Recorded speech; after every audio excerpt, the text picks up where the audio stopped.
Okay, welcome everyone to, I guess, a sort of Promethean Tides Aftershow. We're going to be trying this out, see if it's fun to do this.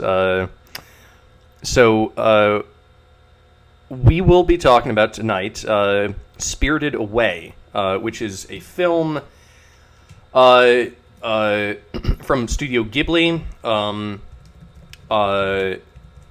Usually hailed as probably one of the best anime films that was ever produced. It came out in 2001, so at this point the movie is 21 years old, but I think that it still has a lot of well, not a lot. It's not like an overtly political film, but it has cultural commentary in it, and of course it was directed by Miyazaki, who made other films like Howl's Moving Castle, Princess Mononoke. I think that those are really like My Friend Totoro. Yes, yeah, that's right. Yeah, that's another one. So a really, really skilled anime director, and I think Spirited Away was probably in my opinion, the best thing that he produced. I've seen a lot of his works, and I think that this one, although all of them are actually quite good, this one really stands out as being just, I think, a spectacular work of filmmaking. So we will be discussing and analyzing this movie. So the film begins with the mother and the father and the daughter in a car leaving a city and going out, I guess, into a more rural area. So Breaker, go ahead. As this film starts, you really start to get the sensation that you are moving into another world at the very start of the film. When the card on the flower bouquet that Chichiro, the main protagonist, has in the backseat of the car is like this parting gift from her friend at school. So it immediately starts with a transitional moment. Like, the movie literally starts with a transitional moment, transitioning from something that you, as the viewer, were never even aware of. You're just put immediately into this scenario where, okay, we know something has changed in this young person's life as we're starting the movie, like, immediately. And that's kind of a bold move when you think about it. Like, there's no pre-establishing this at all. It's just like, here we go. Which, when you think about it, from a child's perspective, because I think Hayao Miyazaki he has somehow maintained a great insight into the whimsical mind of a child, way late into his life, which is in and of itself amazing. Yeah. Because his other movies that you were bringing up, like Princess Mononoke and My Friend Totoro is an even better example and of this, Howl's where Moving the whole movie... Howl's Moving Castle, which I think is my second favorite.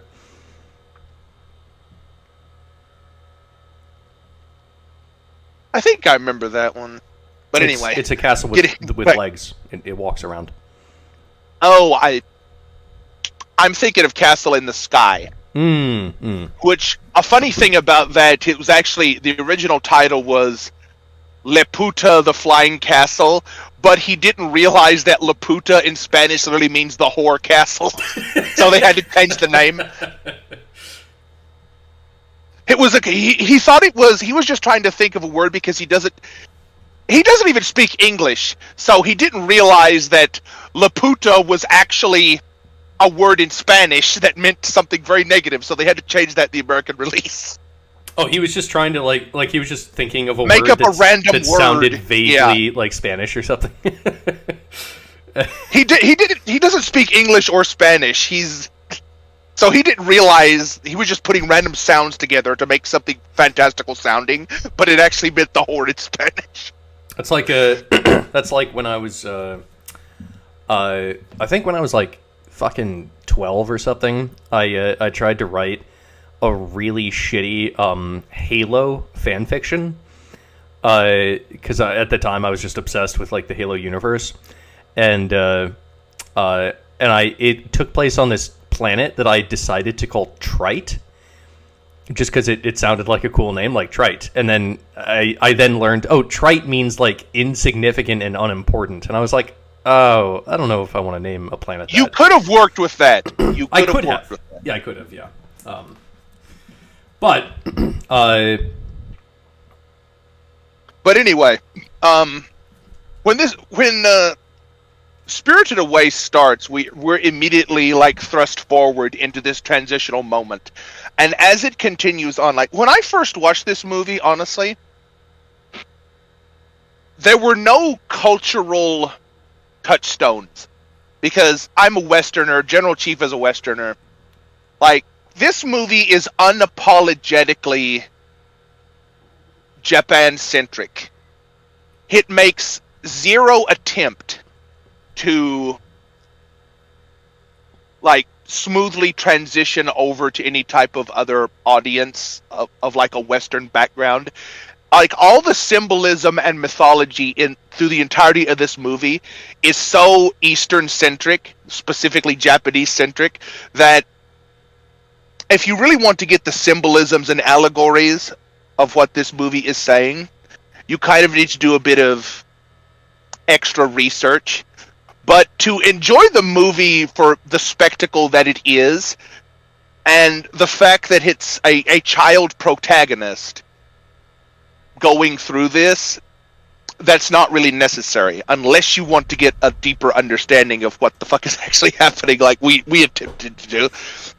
So I watched I watched this film from my purely Western chauvinistic perspective, and I think I've seen it about like 4 times now, just because it's a great movie, and I have always just enjoyed watching it. I don't think it's maybe I miss some of like the more subtle points that it's making, but I find the film to just be a really enjoyable film. Like, I think it's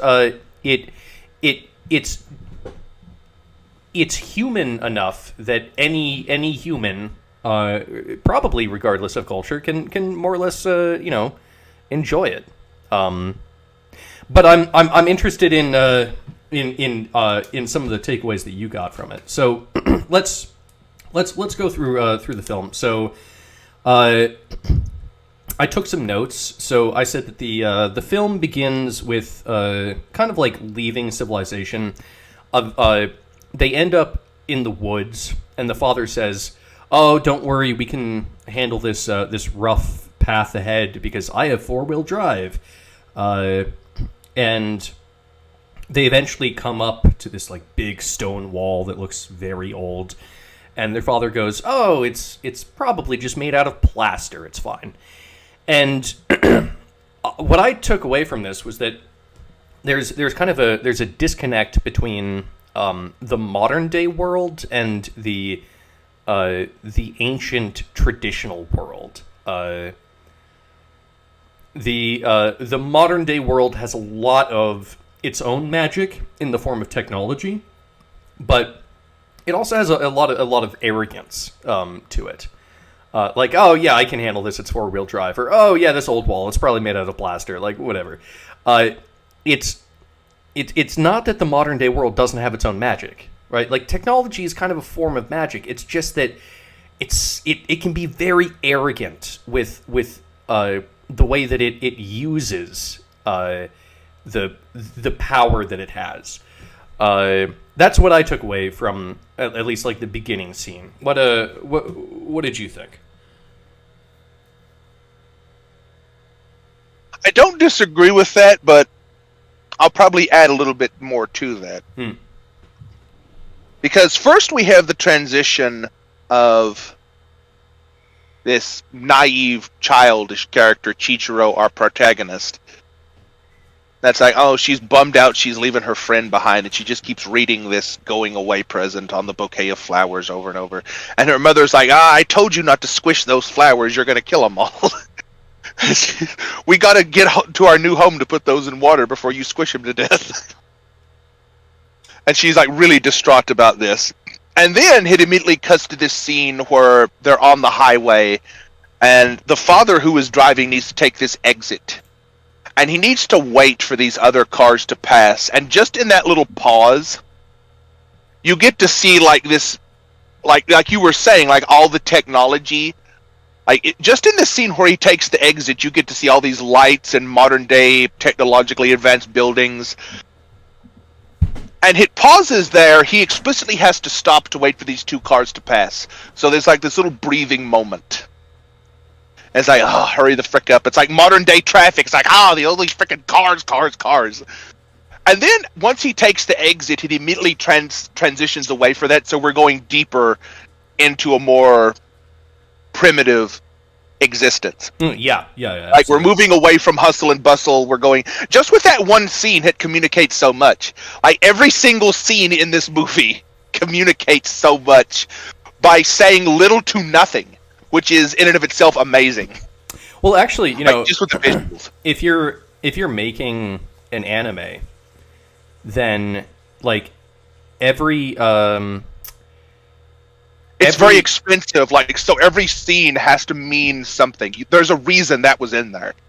Yeah, exactly, because you have to specifically draw all of the art and all of the scenes. So there's there's this element when it comes to anime when it's done well, where the art it can really bring out like the art can say a lot by showing instead of telling, and it's it's because the art is so like you have to draw it yourself. It would make no sense to just have like a dull background.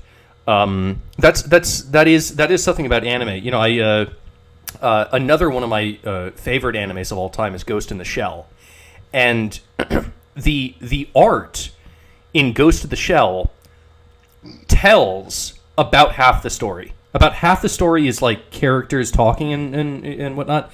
There's literally like a slow motion bullet time scene in Ghost in the Shell that just from an animation perspective, they had to draw twice as many panels to make like. Remember when he's in like the frickin' convenience store and it breaks down to this bullet time slow mo? That was all fucking hand drawn. Mm-hmm. Yeah, so that was fucking amazing. Right, there's an element in anime that you don't necessarily get from live action, where I think by necessity the art that is portrayed on screen aids so much in telling the story. Like that's just it's just so true, and especially with Spirited Away, when you see all of these like bizarre spirits or demons or whatever, it really advances the story. But sorry, that was a bit of a tangent. Go ahead. Okay. Then they're going up. They take the exit and they're going along this more secluded road, and there's less and less traffic until there's this very subtle but sudden moment where there's no other traffic, and it's a blink and you'll miss it type of thing, because technically at this point, like shortly after he takes the exit, they've already kind of transitioned into the next world. But that's not made explicit until they stop where the road literally ends and goes to the dirt road, like you were alluding to before, where he's like, oh, we have four-wheel drive, blah, blah. But that's not... There's a bit more to that scene than that, because all of that leads up to this like immediate stark contrast, where the paved road literally ends with like a sharp line in the ground and just immediately transitions into a dirt road. And off to the right, like Chichiro looks out the window and she sees like this Shinto shrine. Yeah, the statue. Yeah, the statue. This is a little bit before the statue though. But first she sees like this Shinto shrine, this archway, which if you don't know, in Japan, those Shinto archways, if you've ever seen that, you know Japanese anime always shows like this archway with like a curved top? Yeah. That's like a specific religious Shinto symbol that is literally a gateway into another world. The one that spirit Chichiro, world. Right. Yeah, the one that Chichiro sees, there's like two stark contrasts. There's where the pavement ends and becomes immediately a dirt road. It's like a straight line in the ground, like pavement then dirt immediately. There's no other. It's maximally stark transition, and then immediately it goes to the next part of that scene off to the right in like this little wooded area, propped up against this tree is a Shinto shrine, and the Shinto shrine is already right next to this paved road, and it's against a massive old growth tree that is like the only tree that size in the whole area, and the only reason that tree was never cut down is because it had a Shinto shrine as part of it. So no one would cut that tree down because it would be sacrilegious, basically. They would have to destroy that shrine, which is like a massive taboo to tear down one of those shrines. Right. And next to that is a bunch of little stone buildings that all have like these little miniature like doll furniture inside of them. And Chichiro asks her mother, it's like, what are all those little buildings over there? And this is the English translation, mind you, it doesn't say this in the Japanese version. But her mother says some people believe that little spirits live in those. Now, there's a reason that in the English translation it's kind of cut like that and translated in that weird way. Because when the Japanese, they do this a lot with video games too. They do what's called naturalization, where they explicitly take a lot of their religious symbolism out of it because they know that their religious symbolism is so insular to their specific culture that literally no one else will understand what the fuck is happening. So that's why they said, her mother says, oh, some people believe that spirits live in there. Now, they're in Japan, and these are all Japanese people, so you know that they know, but it's just the English translation telling you this. What she actually says is like, oh, those are the spirit shrines. Oh, okay. Gotcha. And those little shrines, like, people believe that their ancestors actually live in those little tiny miniature houses as little miniature spirits. So they'll actually put like full furniture inside those little stone boxes so that their ancestors can actually live in them as little miniature houses. Oh, I didn't know that, but what an interesting idea. Yeah. And there's a whole bunch of those, and some of them are even knocked over and kind of disregarded. So this is like another transitional scene where you get to see like this ancient sacred shrine in this state of semi-disarray. Some are well organized and put together. Some are like fallen over on their side. Some are broken and cracked. And there's this really old dilapidated Shinto arch against this old growth tree. So this is all like stark contrasts upon stark contrasts upon stark contrasts. We started with like the paved road ending into the dirt road. And then we go through this whole nested hierarchy of stark contrasts that just builds and builds and builds. And until you like look into the symbolism behind all of this, you won't even notice this. Like you probably like looked at that scene and was like, this is kind of like a transitional scene, that's all there is to it. But everything in that scene, with all the symbolism and allegories of what's happening with those shrines and why that old growth tree hasn't been cut down because it has a Shinto arch against it, all of that adds up into this massive crescendo where you know at this exact moment they are going to be transitioning into a completely new world the second he drives off the pavement onto the dirt road. Okay, and so that actually, like the fact that you see these tiny little houses with the tiny furniture, like in a sort of disarray, and how they're like off the beaten path. Like this, that scene to me as a Western chauvinist, like that describes how the modern day has forgotten about the tradition and deep history that it came from. Yes. Yeah. Okay. It's hypercritical. The whole movie is hypercritical of modernity. See, that's something that I definitely picked up on. Yeah, even as someone who doesn't understand all the symbology, I definitely picked up on that. Yeah. So, eventually, they and then he's like, rah rah, I have 4-wheel drive. Rah, let me go up this dirt road. Ah. And he's driving really recklessly. Yeah, he doesn't give a shit. Yeah. Also, keep in mind, this entire movie is articulated in a way where it's not just implied that this is from the perspective of the child, our main protagonist Chichiro. The whole movie is set up in a way on a meta level to where all the characters are portrayed in a way to be this... They're literally cartoonish, childish caricatures of how adults would actually behave in that situation if you picked up on that. That's getting a little bit ahead of ourselves. So, they eventually walk through the gate, and they end up in like this kind of like market. Oh, before they walk through the gate, they pause at that little statue in the ground, which has 2 faces, and that's a guardian statue to another world. Okay, all right. So.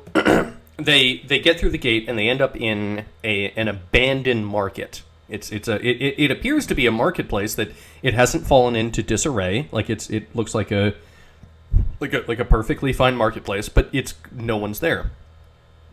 And food appears at one of the stalls, and the parents start eating it. And the Chichiro. She says, well, I don't know if we should eat that food. We haven't paid for it, you know. And the father goes, well, I have credit cards and cash, so it's totally fine. And then they proceed to gorge themselves on the food that is available at the stall. And then I guess we're going through the whole movie, so fucking spoiler alert. We're going to spoil the whole thing here. But yeah, this is not spoiler free. I mean, this is full blast, full analysis. Also, the movie is 21 years old, so you should just fucking watch the damn thing. But yeah, and then the parents they turn into pigs, and that is the first moment where it's like it's the first moment where we go into the rabbit hole. We see that there's something magic that has happened. Until this point, it's all been just reality. But when our parents turn into pigs, that's when it's like, okay, all right, boom, we're dealing with it with a very magical universe here. So what? That's my perspective was that this has to do with the greed and the gluttony of the modern age. That's basically what I picked up from it. Did you get anything else out of that scene?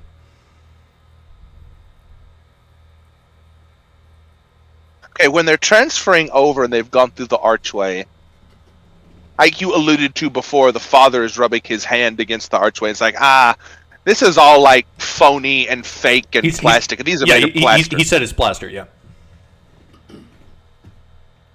That's also communicating that he has such a disdain for tradition that he views like all the things that come before as lesser and synthetic, like a type of deviation from the authenticity that is the technocratic modern world. Yeah, I can see that, absolutely.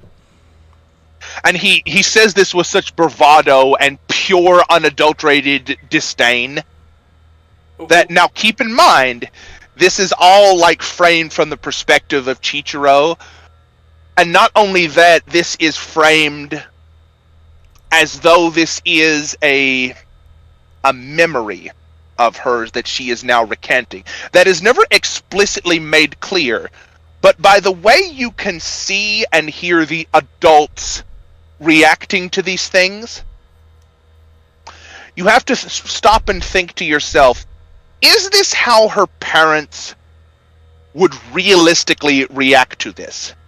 Or is it her perception of how they? Yes. Yeah. Okay. All right. I didn't even think about that, but that might be a fair point. Yeah. So there's a bit of a somewhat pseudo unreliable narrator aspect to this. Okay. Because I was looking at those parents like, okay, this is not a realistic way that Japanese parents would actually act. This must be like how she remembers them acting, and how she's kind of romanticized her memory of these events as occurring. Now that you mention it, both her mother and her father, they didn't seem to be like regular Japanese parents. They came across as like very Western, like white parents almost, like extremely westernized. Because Hayao Miyazaki has like a deep-seated disdain for Western influence on Japanese culture, so he like hyper-accentuated the Western elements and put like a caricature of Westernism and projected it onto the parents. Yeah. Thinking about it, that is exactly what he seemed to do. And by the way, I want to point out, I think that's totally fair. I think that. I think that Western culture works with the West. I don't think that we need to export it to all places in the globe. I think that Japanese culture is probably better without a lot of Western influence. That would be my guess. I would probably agree with Miyazaki on that point. But yeah, I think Miyazaki is like. He's deeply reactionary in a very uniquely Asian way. He's kind of like the Japanese G.K. Chesterton. And his fairy tales are kind of like really ancient reactionary morality stories. It's like Westerners... This culminates in the Westerners literally transforming into pigs. Like, the Western characters are like, I'll use my credit cards. I've got freaking cash. I could buy this whole town. Blah, blah, blah. And then they literally transfigure into pigs. Right. Yeah. Okay. So, I looked at that as just a critique against the modern day, but... maybe the critique goes against a little bit further. It's not just modernity; it's the combination of modernity and westernization that has found its way into Japan. So that's actually that's a very interesting take. Okay, all right. So, and he goes on to criticize consumerism much more profoundly later in the movie, if you remember. Oh yeah. No, we will definitely talk about No Face, because I think that's one of the most interesting parts of the movie. But that's one of the fucking best characters, in my opinion. Oh yeah, I agree. But let's progress through the story a little bit before we get there.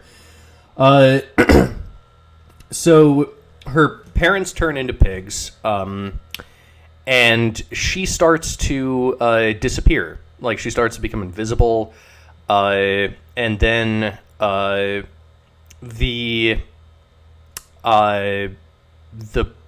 boy who is also a dragon... Haku, yes. So Haku, who is freshly introduced, he comes to her, and more or less he saves her. He said, here, like, eat this like berry or something. You have to eat the food or else you'll disappear.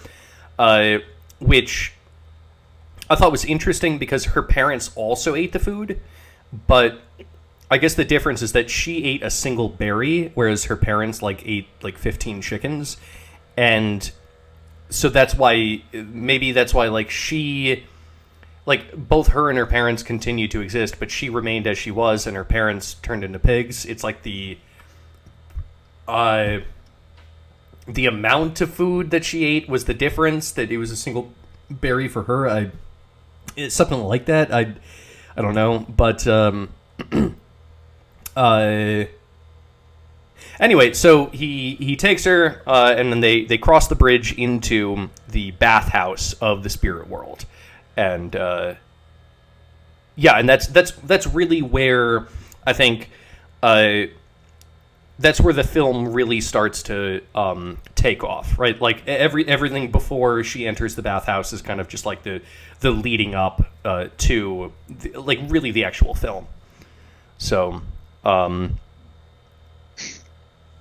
yeah, and I'll let you take over because I think that you went a little bit more in depth with the symbolism than I did. So go ahead.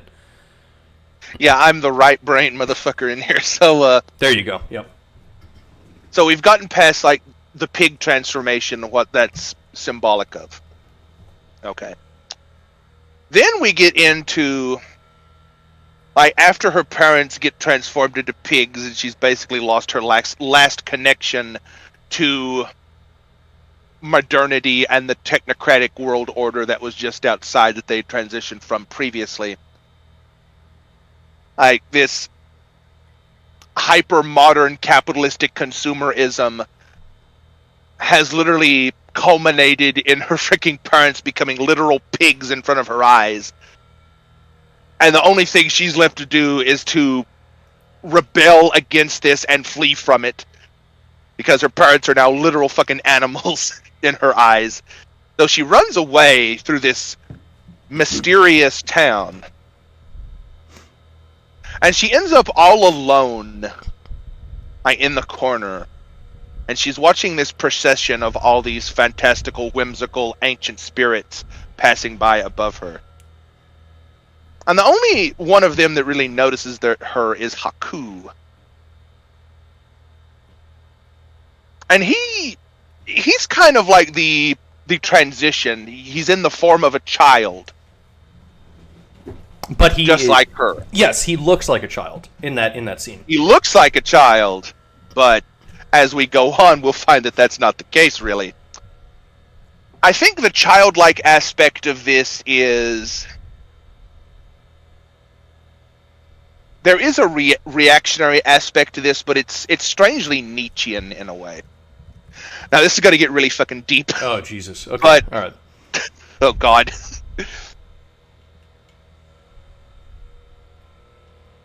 It's like the child creator in the Nietzschean sense that she's in this new world now and has to rebuild her whole perception of what this new world is.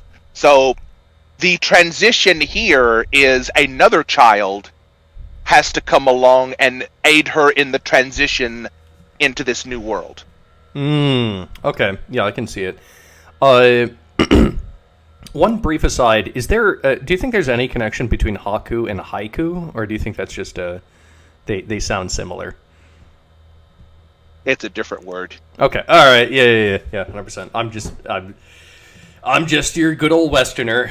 Don't mind me. Go ahead. So Haku comes along and he says to her, it's like she's starting to disappear, as you alluded to, because she's still a product of the previous world, and in a very deep and profound way, she literally does not belong here. So in order to keep her instantiated in this new mystical, more traditional and magical world, she literally needs to imbibe in what the constituent of this world is. Like the old adage, you are what you eat. And that's why it's presented in the form of food. That's why he says to her, it's like, you need to eat the food from here if you want to stay here. You need to take in a part of this world into yourself and consume it and integrate with it, or you will literally vanish. Okay. Yeah. And if you haven't picked up by now, the food is more of an allegory than like literal food. Right.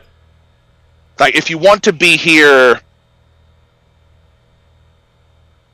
you'll notice this too in like specifically Japan, since we're talking about like a Japanese anime. A lot of places in Japan, if you go as a tourist, most places aren't open to tourists. They literally have signs that say Japanese only. I've never been to Japan. Because you are... Yes. It's like... And the people that run the store... If you stray outside of the tourist traps... And they know you're not... Like, I wonder how they guessed. We'll just leave that up to interpretation. That Japanese people, they'll just cross their frickin' arms and refuse to serve you. They'll just do an X with their arms. It's like, basically not welcome. That's like universal not welcome. It's like, you are not of this world. And that's like a very real thing that in modern day Japan, if you go as an American or Westerner and go to this, even if you're like a Japanese American, but you've grown up, they can still tell. Right. Because you don't have the body language and you don't have the mannerisms. No, it's that's an interesting thing about Japan. They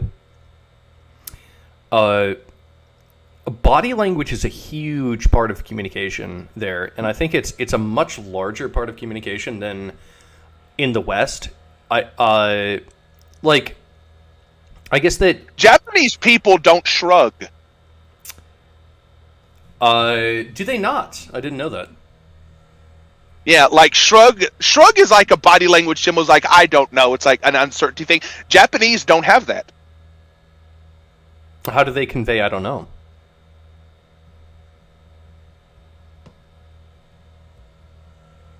I think it's like a very stern downturn of the head and like a parsing of the lips. Oh. It's a whole different body language. Like, you'll see in anime sometimes, it's like a character will look down and their eyes will get really big and their mouth will become really thin. It's like, that's how they convey that. Oh. Huh. Interesting. I mean, I'm not someone who has studied the Japanese culture too extensively. I'm not a Japanophile or whatever. Although, you know, at an old lab that I worked at, we did have a Japanese guy there, and maybe like once a month we'd go out for drinks, and man, oh man, he could not handle his alcohol. Like 2 beers and he was drunk. But he was a fun guy to hang out with. You know, I really enjoyed him. And Asia has cleaner water. I doubt that China has cleaner water. I doubt that. Okay. What I mean by that is, if you contrast like European standards for clean water and Japanese or Asian standards for clean water, they have like very different protocols in dealing with that. Like, the Westerners, it's like, it's actually safer to drink some type of alcoholic beverage than it is to drink straight water because of all the people being very carefree with their waste, if you know what I mean. I'll tell you what, man. In European situations. I can think of one region on the planet where people are the most carefree with their waste, to the point that they have designated shitting streets. No, I'm not gonna call this country out in specific. I'm just saying it exists. So anyway, all right. Not to get too off topic here. So, yeah, and that type of thing is like in Japan specifically. That type of thing is like the height of fucking social pofa. It's like they have very well.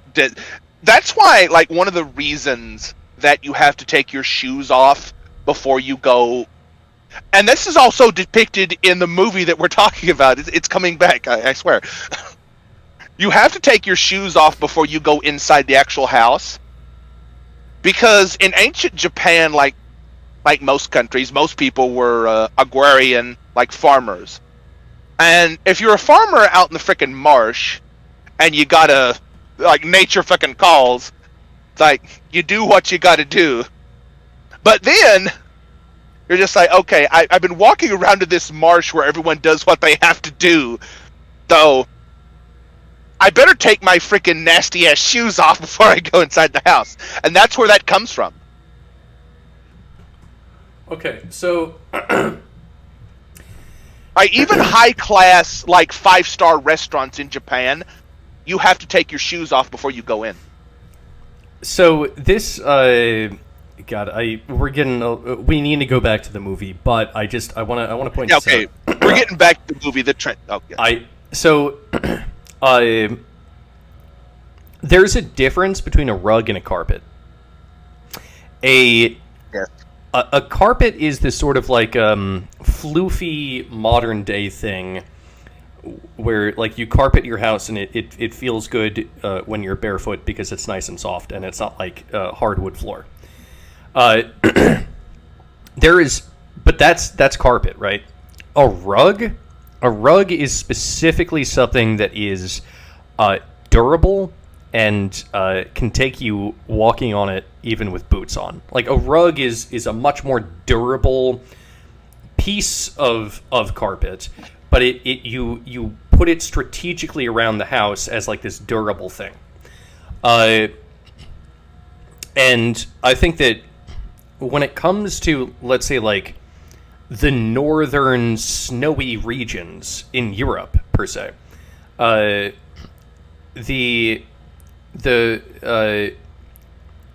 makes sense to have rugs because you come in from the outside, it's cold, you have boots on or whatever. It's cold as fuck outside, and it's probably cold as fuck inside as well. Like maybe you have a fireplace, but overall the house itself is also going to be very cold. You don't want to take your boots off because then you'll be very, very cold. So you want to be able to walk around in the house with boots on. Well, what's a good way of making sure that that when you're wearing boots inside, you don't cause too much fucking damage to anything? You have a nice durable rug where people are likely to be walking around with boots on. So maybe you'll have one at the front door. Maybe you'll have one at the couch. The purpose of a rug is almost the opposite of the purpose of a carpet. The purpose of a carpet is that, you take your shoes off immediately and then you walk around on this nice fluffy texture. That's not what a rug is, right? And when it comes to, like, Japanese houses, they have this I forget the name of it, but it's this bamboo tiling in their rooms. There's a name for it. I forget the name of it. But it's very weak and it's not very durable, and so in order to walk on it, you also have to take your shoes off. So that's like the Japanese version of a carpet, kind of, sort of. And that's my idea. Let's get back to the movie. I'm sorry. And all that has like that all culturally interlocks when you think about it, because also in the Western world, you've probably seen welcome mats before. And the welcome mat is there, so before you enter the house, you literally, if you're wearing boots, you stomp really hard on the ground. Yeah, you rub your feet around. A welcome mat is like the extreme version of a rug. That's a welcome mat. Yeah. Yeah. And sometimes like you'll have like specialized brushes on the side where you rub your boots through to clean them off of all the dirt and muck before you go in the house. Yeah, absolutely. You know what? I think that we've had an excellent discussion about flooring, but now this all connects back to the right. to the movie where like Haku comes along and has to give her the food to help transition her into the new world. Walks over the bridge where she has to hold her breath, and then eventually she has to hold her breath because they're transitioning from the mortal world into the spirit world. Right. And while she's walking over the bridge, she's still... This isn't explicit in the movie, but you'll pick up on this if you pay very close attention. He tells her to hold her breath because on the other side of that bridge, before she fully transitions, she's already imbibed the spirit world's food, so her body is she's reappearing, her body's becoming more substantive, and it's taking effect, but she still has to breathe. And he's telling her, like, almost in this, like, patronizing way. It's like, it's okay. We'll get through this. Just hold your breath and we'll get over the bridge. Like, there's this extreme emphasis on we have to cross this threshold before you're fully transitioned. And over the bridge, she meets all these various spirits that are on their way to the bathhouse on the other side of the bridge. Until at the very end of the bridge, you'll remember this scene where the little frog jumps up and says, Master Haku! And right when she's about to cross the final threshold of that bridge, like she's still barely on the other side of it, the fucking frog scares her and she takes a breath, and all of a sudden the frog can see her and notices that she's not a spirit because she took a breath. And the frog immediately is like, huh? A human?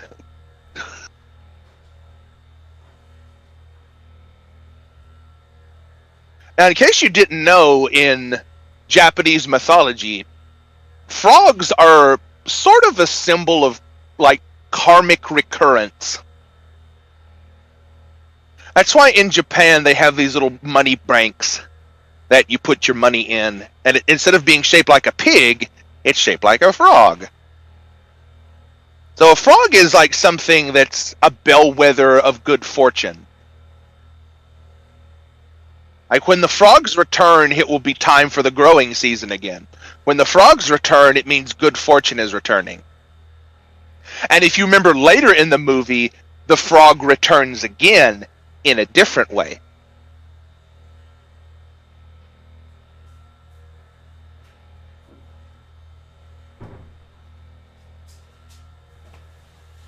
So the fact that character is represented specifically as a frog, there's like an allegorical meaning to that. The frog that makes her break her holding her breath. Which is exactly the type of, like, sudden, because everything up to this point has been like a culmination towards a sudden shock, which, if you pay very close attention to Japanese culture and the integration with Shinto and Bushido, that makes perfect sense. Because in Bushido emphasizes the sudden awakening. So the fact that that's heralded by a frog, like this sudden, when she takes a breath, everyone knows she's now human. That's the sudden awakening of her as a human in this alien world. You know, my avatar on Discord is a black and yellow poison dart frog. Yeah, you're the fucking libertarian frog that just sits there with impunity and says, if you dare touch me, I'll fucking kill you. I think there's a lot of power to the frog, man. The frog is my spirit animal, 100%. And that's why Pepe is such a, like, panoptical meme that can be flexed and fit anything you want. That's right, dude. There's a lot of mimetic power behind the frog. People, they look past the frog. But the frog is powerful. Okay. So at this point in the movie, the frog is like, huh? The frog is the first person to notice her in this new world. And also the frog is the final herald later in the movie that's to her ultimate transition and full integration into this new world and this new way of operating and thinking. So she makes it past the bridge. Haku tells her to go down to the boiler room and speak to the boiler man. She makes her way down, and I thought that something really interesting happened at this point, because she makes her way into the boiler room. She doesn't really understand what's going on. The boiler man is ignoring her, and you have these little soot particles, or these little soot guys, and they're carrying coal from someplace into the furnace. And these little soot people, they're doing their job, carrying the coal. She sees Chichiro. She sees one of the soot particles like drop the heavy piece of coal on itself, and it's like scrambling and like trying to like get out from under the piece of coal. And she picks it up for it, and then the boiler man instructs her to throw it in the furnace because, like, she started something, she has to finish it.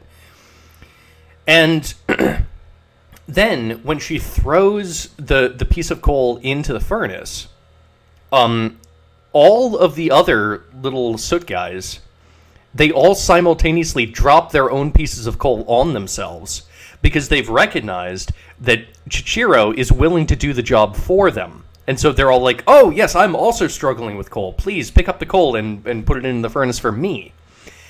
And so you may have a different interpretation of this scene, but as a libertarian, what I saw that as is government intervention, where you can have a smoothly operating system where people are working, and the boiler man even says if they ever stop working, then they'll turn back into soot and they won't be alive anymore. But Chichiro decides that she wants to intervene in this smoothly running process and help out. And actually, by helping, she does not help whatsoever. If anything, she's actually kind of destroying the system. And the way that the tension is relieved is that something else happens, and we just assume that everything is returned to normal. The main character, Lady Friend, comes into the scene, and then it's all okay. But I mean, I saw that as being like, yeah, don't intervene in shit that you don't understand. Like, that's really my takeaway from that. So, but I'm curious to hear what you thought about, like, that scene. Okay, so after the breakaway, and they both have to make a break for it, and Haku has to drag her along, and then there's this weird type of pause too, where Haku has to lead her through several doors leading up to this, and each one of those doors leads into a different element. There's like the fiery kitchen, the frozen freezer, and then they return back to the air. And I think they also go through a portion of the bathhouse, which is water. So there's this elemental, like, stacking up that's done very quick and sudden. Since the frog, like, led to this sudden awakening, they now have to transition through all four elements. And that's also representative of Shinto, like the four gods of Shinto. Okay, yeah, sure. And then she gets to the boiler room, and then... Okay, on the way to the boiler room, what she has to do is, like, Haku has to specifically tell her, like, when you go, you gotta go find Kamaji, which is the boiler room foreman guy, the spider guy. Yeah. You gotta go find Kamaji in the boiler room, and no matter what he says to you, make sure that you push very hard and keep asking for a job to stay here. Yeah. Like, you need to get a job from Yumbaba in order to stay here. You need to fit into this world, and to fit into this world, you have to work. And in order to get work, you have to go through Kamaji, and he has to send you to Yubaba to get this job. Like, you need to follow these protocols. But before he explicitly tells her this, implicitly, they're leading through all of these, like, elemental, like, prime elemental structures that make up this world. The water, fire, earth, and wind. Like, all the way leading up to this. And there's no dialogue during that part. That's, like, the mysterious, esoteric, mystical element. And then it becomes much more explicit, where Haku specifically says, do this, this, and this. Explicitly. There's the implicit, then the explicit. And then, in order to get to the job, she has to literally descend down this staircase to the boiler room to find Haku and the Sut creatures and all of them. And she's very reticent and hesitant to go down the stairs, if you remember that scene. She's, like, barely creeping down the stairs because there's no guardrails, and the wooden staircase is extremely steep for a child of her stature to walk down. Yeah, it's super dangerous. But then all of a sudden, there's this, like, sudden break, which is another, like, reference, a subtle reference to Bushido, where you're kind of like reticently and hesitantly, gingerly stepping down the steps, and then there's like that terminal impasse where bitch fucking go, and then she's like, and she runs down the stairs at fucking breakneck speed, and she hits the fucking wall face first on the bottom.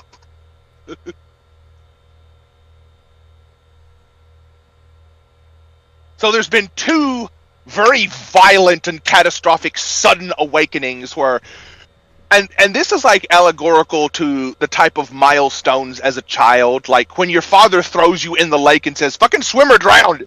This is the time, motherfucker, do it! Wake up! Okay, gotcha.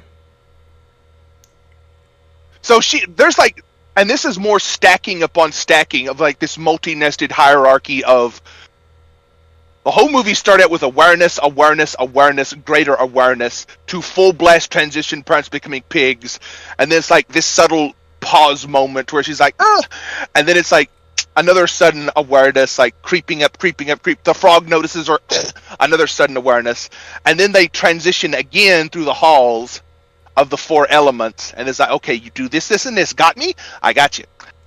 And then it's like, gingerly, I don't know if I'm ready for this. And then it's another sudden bang, right to it. And then she finally gets to the boiler room, and Kamaji is just there doing his work and like, make yourself useful. No, first he says, get out of my way, because he's doing his job, and she's like leaned up against the wall, blocking one of the shelves, and he has to reach over and pull the shelf immediately behind her, the drawer, to get out some material to throw into the furnace, because he's cooking up bathwater. Mm-hmm. And then all the little Sut creatures come out. And I think the Sut creatures are an allegory for a type of mindless, maximally non-self-centered communal labor, where everyone knows what they have to. It's a very simple, almost elegant type of like, I have one specific task to carry a lump of coal and throw it in the furnace, then go back and get another one, then go back and get another one. Very and simple. Chihiro, she interrupts this. She complicates the process. Yes.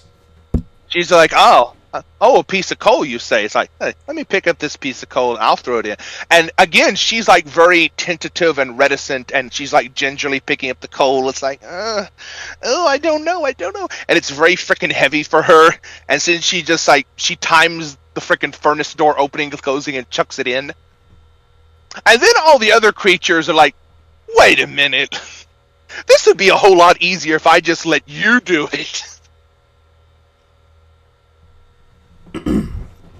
So what you were hearkening to with like the bureaucratic, mechanistic way of doing this, in that type of scenario, if you pay very close attention, that's kind of like a meta critique of modernity as well, where from the Sut creatures' perspectives, because they're mystical, magical, esoteric creatures that are just doing this very simple, discrete process, like start, pick up thing, go to furnace, throw, repeat ad infinitum. Then they're like, hey, there's a third element to this that I was not previously aware of. And then all of a sudden they jump on the bandwagon and they start throwing the coal at her and wanting her to do it now. And that's like hearkening to the transition from manual labor to mechanization. And Chihiro in this scenario is the avatar of mechanization, because she's come from the technocratic world and transitioned into the spirit world. And from their perspective, she's like this fantastical machine that can solve all their problems. If they just throw all their problems at her, she'll solve everything. Yeah. I can see that. I actually, yeah, I think that's a good description. Yeah. And then Kamaji, if you remember, if they stop working, they'll never work again. Like, if this procession is broken, if you transgress upon this, things will never be the same again.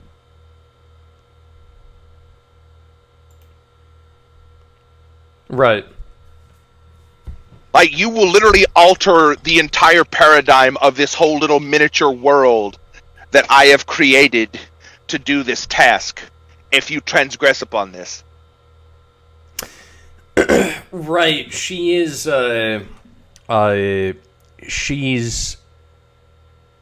She's like a destabilizing element in that very tiny micro world. Yeah. This is going to go longer than 30 minutes because this is like a scene-by-scene breakdown. Yeah, I'm realizing that. We're like an hour in, and I'm like, oh, okay. All right. This is... yeah, we're doing a deep analysis. So...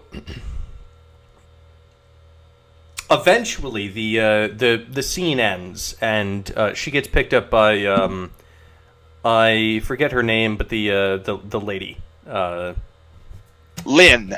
Lynn. Oh, and also when she makes it to the boiler room, that's the fire element, and in Shinto, fire is represented by the phoenix. And what other allegorical significance does the phoenix have? Rebirth. Right. So in the boiler room, she's reborn into this new world completely. When Lynn comes in,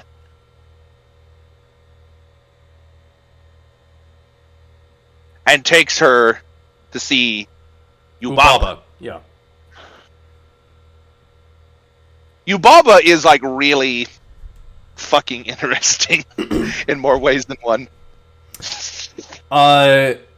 Okay, so I think that Lynn is she acquires a newt, and then she takes Chihiro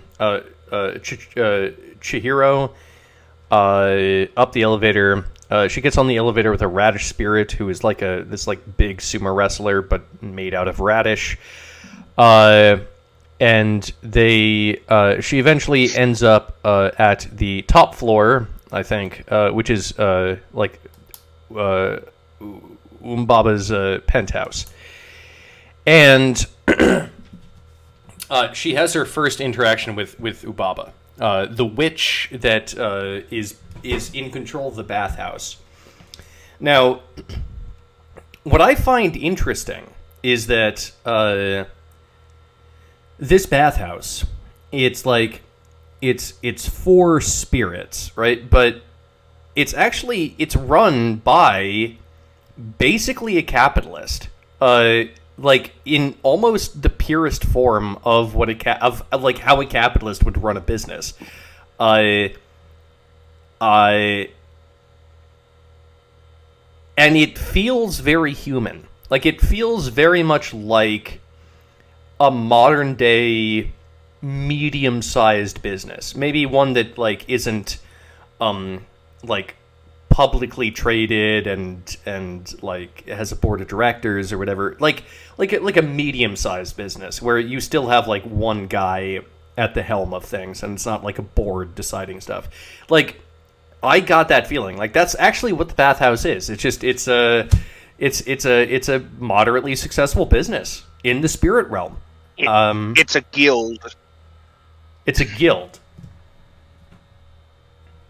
What does that mean? It's basically it's a feudalistic guild, which basically means Yubaba is basically a few steps below an actual god in that context.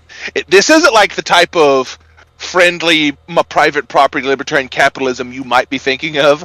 This is that person is, for all intents and purposes, literally God as far as you, the worker, are concerned.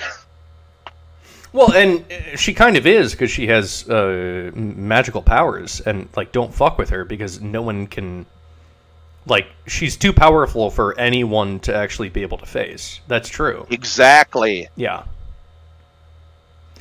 In this world, Ubaba and her sister are probably the most powerful entities, aside maybe from No Face, and maybe Haku, but I'm not sure. I think,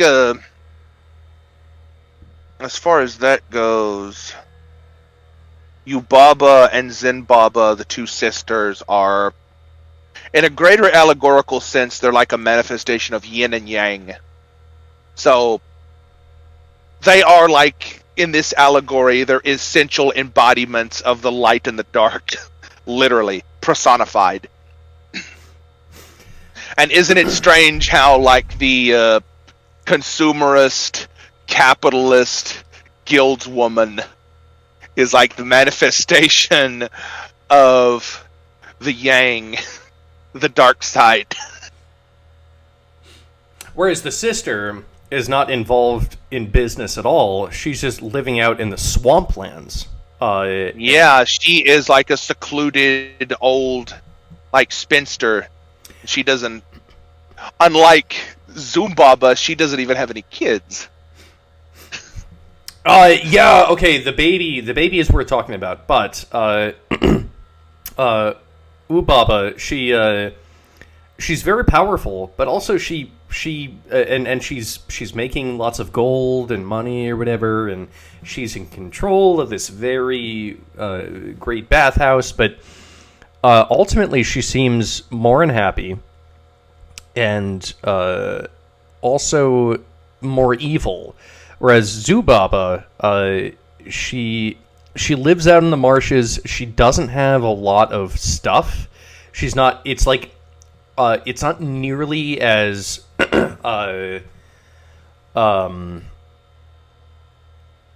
like, she doesn't have this, like, big mansion in a tower. She's not, but also she's not nearly as tacky with her possessions. Like Umbaba's possessions and her style. It's very what's the word for it? Frugal. No, Umbaba. Yubaba is, like, extremely extravagant and grandiloquent, and everything is like this, like the leader of a Broadway playhouse. Like, everything is over the top. Come here now, Sunday, Sunday, Sunday. Get your deals, like, now. It's like the penultimate, like the circus barker, the carnival barker.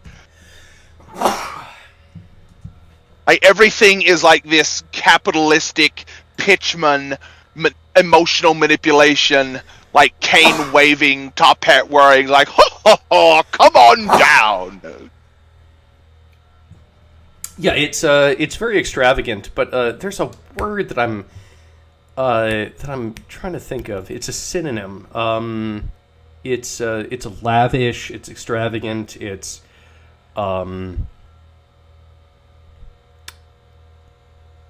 what's the word? Fucking A. Like, theatrical. No. When like a gaudy. Gaudy is the word I'm looking for. It's gaudy. Gaudy. Yeah, everything that Ubaba has is gaudy. Yeah. Everything is, like, adorned, like, everything is artistic, everything is, like, spit and polished. Like, all the workers at the bathhouse are, like, protocol, like, specifically trained and taught to act a certain way and speak a certain way, and there's, like, this whole corporate boardroom atmosphere to the entire place. But wait a minute. Okay, go ahead. Getting back to, like, the transition from the boiler room, when Lynn takes her to meet the radish spirit is actually she's not a type of mandrake. She's not meeting with the radish spirit. The radish spirit just happens to be on the elevator with her. Yeah, the radish spirit happens to be the next transition. Like, this silent radish man in the elevator as they're going up. It's like, there's no dialogue in this scene. It's very implicit. There's nothing explicit in this scene. But implicitly, the radish is sort of like a mandrake, which traditionally is used as a treatment for mania. Now, when you think about it, like, Chichiro has, like, been through some wild, hair-raising shit up to this point. So now that her next transition involves a massive mandrake radish creature that's filling up the whole elevator and squishing her to the side, it's like, and he's just calmly breathing in and out. He doesn't say anything. And when the floor stops at the floor that they don't need, there's no dialogue. It just opens. Hey, we're on the wrong floor. And the radish spirit just reaches up and pulls the lever again very slowly and calmly. And the elevator doors slowly shut. And they keep going up. Like, the radish or the mandrake is this stabilizing tincture to like cool down all the frantic mania that's been leading up to this point and smooth the transition up to this highest point of the elevator. Okay, look. Where Chichiro is going into a more rarefied realm as the elevator ascends to the top floor. Breaker, the radish spirit appeared on screen for all of 1 minute, and he happened to be someone that was just in the elevator with Chihiro. If you have this much to say about the radish spirit, I don't think that we're ever going to be able to get through fucking No Face, okay? Because No Face is clearly like a way more in-depth character. So let's skip past the radish guy. Now that we've gone past the radish spirit and get to Yumbaba, and Yumbaba, like we just previously talked about, I just needed to make sure that the radish spirit was in there because that's an integral part of it. But we get to Yumbaba and everything is like over the top capitalist, like extraordinaire. Yes. Everything is gaudy and extravagant. And she has a baby, a big baby.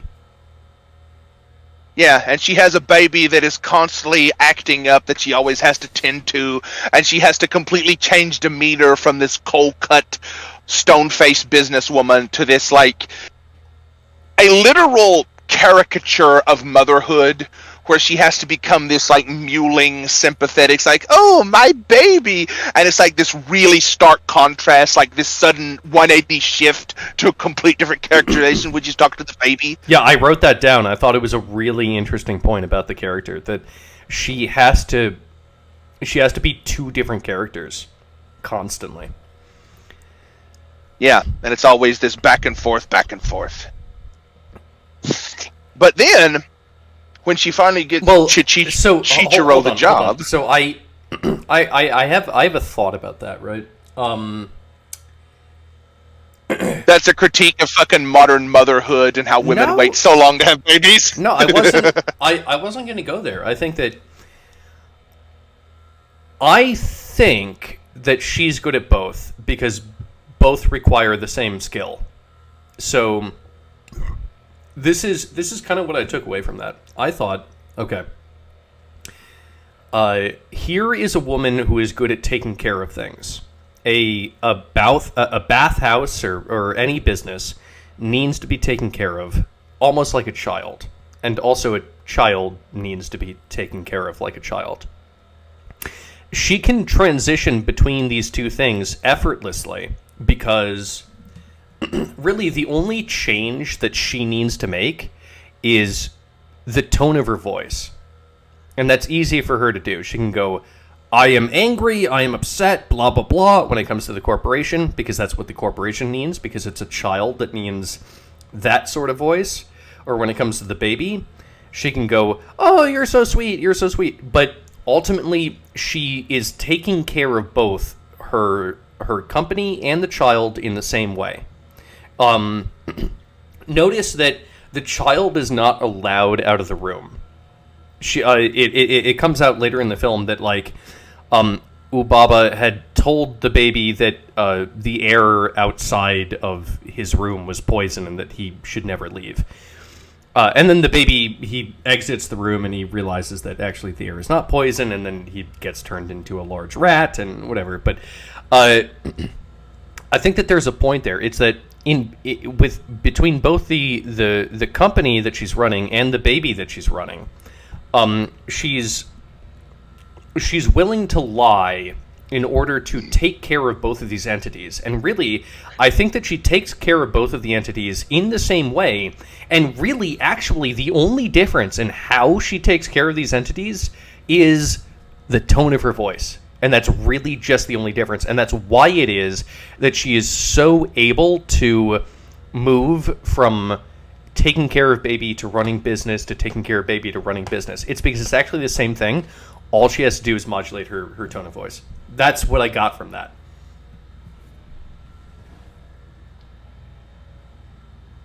I don't disagree with you, but I got a bit more from that. In that, Yubaba is basically... Now, keep in mind what I initially said at the beginning of this, like, this is all through Chichiro's lens. Like, everything is hyper-accentuated. Everything is hyper-realistic. Everything is to the absolute black-white dichotomous limits. Yubaba is simultaneously like the ultimate capitalistic, I'll take your name, like when Chichiro signs the contract. I'll literally take your name and turn you into a number. Because if you remember, when Chichiro signs the contract, she pulls the characters off and only leaves the character Sin, which in Japanese means 1,000. And Chichiro's whole name means asker of 1,000 questions.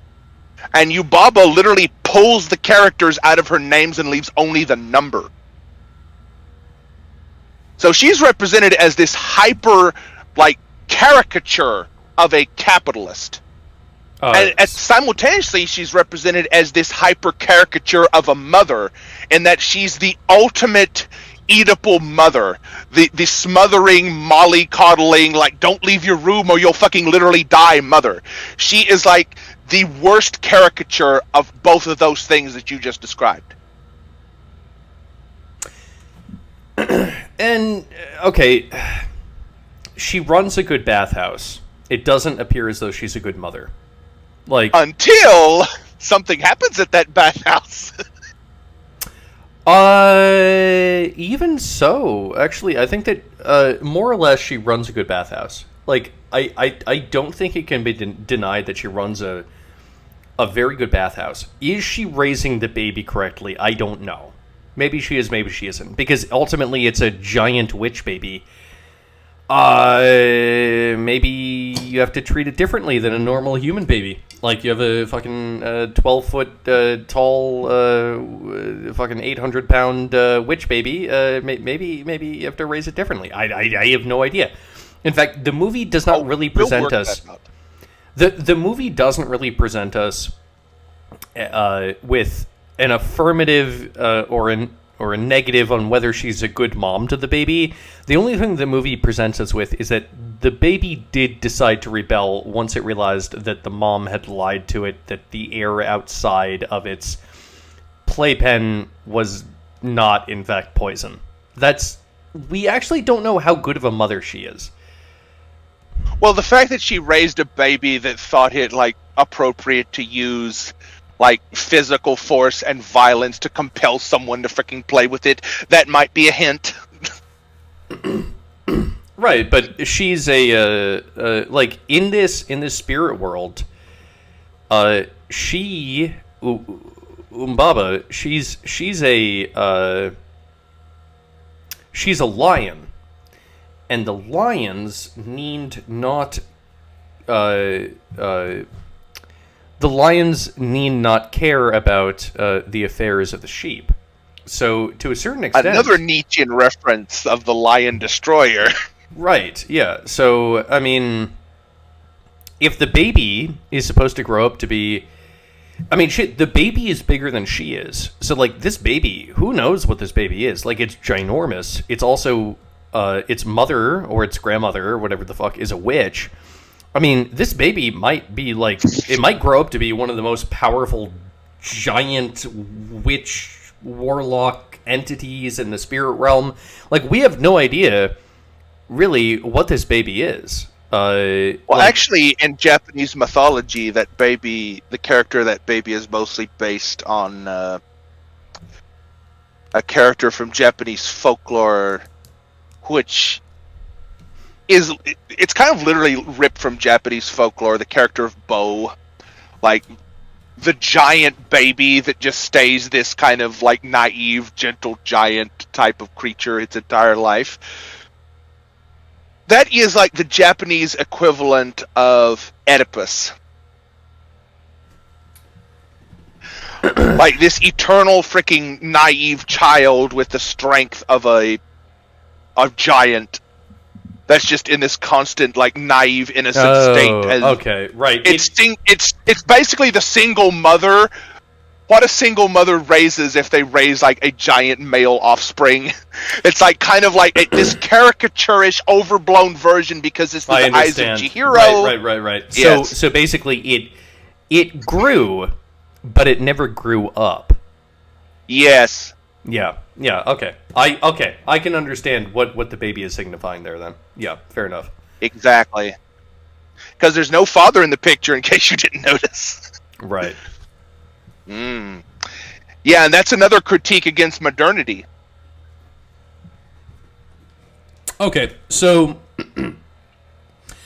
let's see. Eventually, Chihiro, she has an interaction with the stink spirit, which turns out to be a water spirit that had pollution in it, and she pulls out the fucking all the trash and stuff and the bicycles and stuff that were trapped in it, and that worked out really good. Do you have any commentary about that? Fucking pollution, modernity does pollution.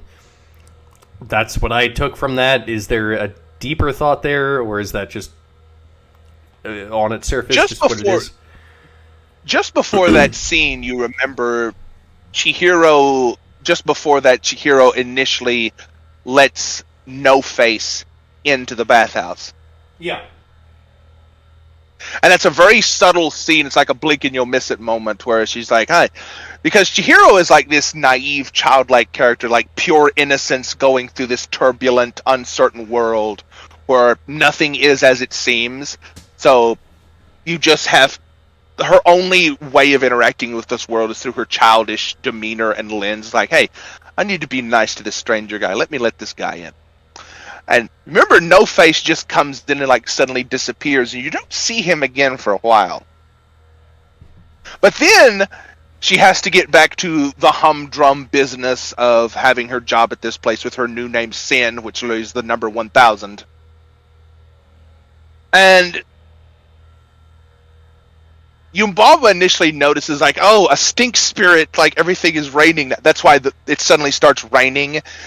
Like the stinks, like you said, the stink spirit is actually a water spirit and that is an allegorical commentary on pollution of the water.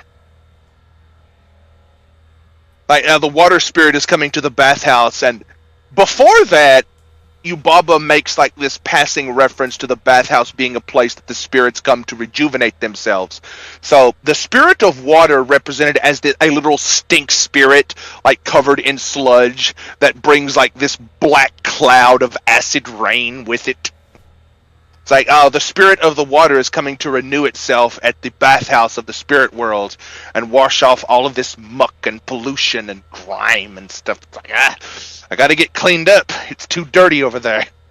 So the spirits themselves transition from the prime material world into the astral plane back and forth as well from the Japanese, like, Asian perspective.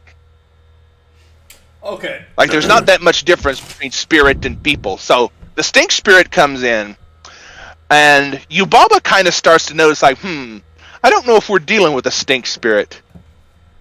We might not. We might need to take this a little bit more seriously. Actually, I thought that was a point in time in the movie where Ubaba actually really shows her knowledge and ability to run a bathhouse effectively. She's like, she has the instincts, like the instincts and like the knowledge to go, this may not be a stink spirit. This may be something else. And that showed off her intelligence and her reasoning and her capabilities. Like, it really shone her in a good light that she was able to determine that when no one else was able to.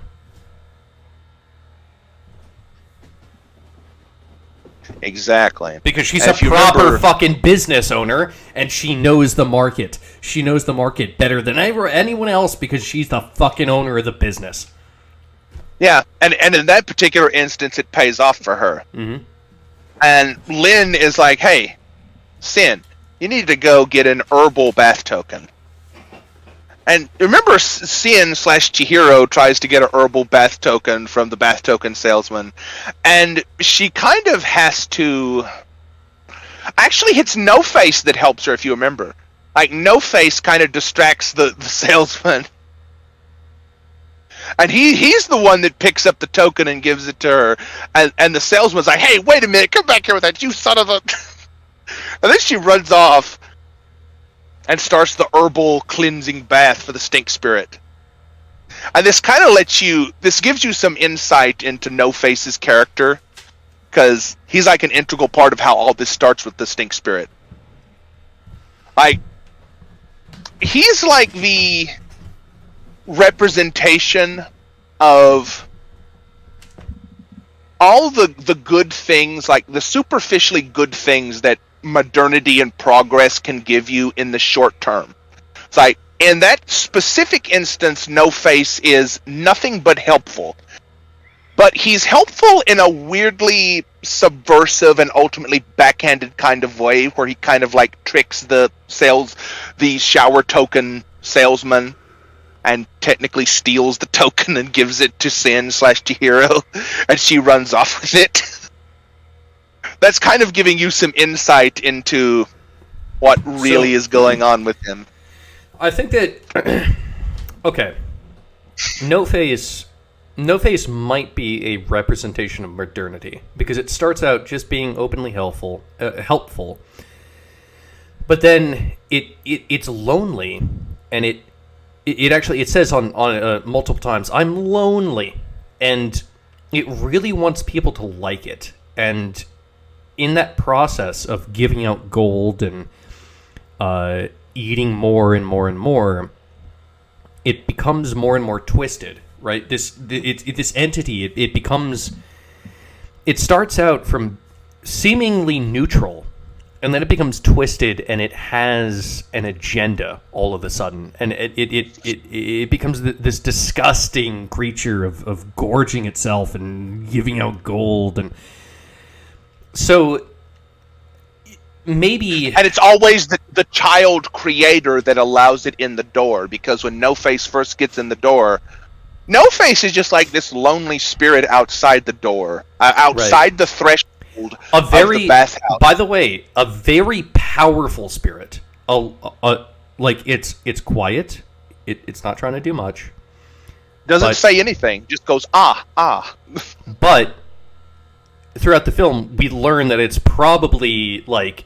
And it's an insanely powerful spirit, right? Like, compared to like, I'm pretty sure that, like, of course this didn't happen in the fucking movie because it's not Dragon Ball Z.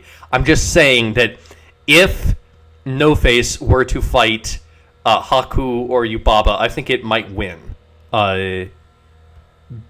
because of it seems like an incredibly powerful spirit. I'm just going to say that, but I don't think. It does win against Yubaba, by the way. It actually pukes all over her and runs right by her. Okay, well, yeah, it's true. But I don't think that actually No Face is a representation of modernity. I don't think that's what it's representing. Well, this is kind of informed more later after the train scene. Because this is like a Japanese perspective. This isn't Western-centric, remember. Mm-hmm. Now, if you remember Japanese history, how the modernity first got in the door after World War II, and Japan signed the treaty, and it's just like, hey, Western influence, feminism, mechanization, capitalism, modernity. It's like, hey, let these things into your society. You'll be fine. And Japan, for decades, was fine, and it had a lot of economic growth, didn't it? Tell me why is it that the No Face spirit is lonely? Because I think it's like 2 or 3 times it says, "I'm lonely." I don't think that like modernity or Western influence is something that you would characterize as being lonely. That's the reactionary interpretation of consumerist capitalism being a model that requires infinite growth, so it's forever hungry. Okay, I think it does represent infinite growth and that it is forever hungry. I agree, but what I think is what I think No Face actually represents is the humans that ultimately succumbed to modernity and westernization. It's the collective spirits of those who knew the spiritual world, and yet when presented with modernity and westernization, accepted that and embraced it.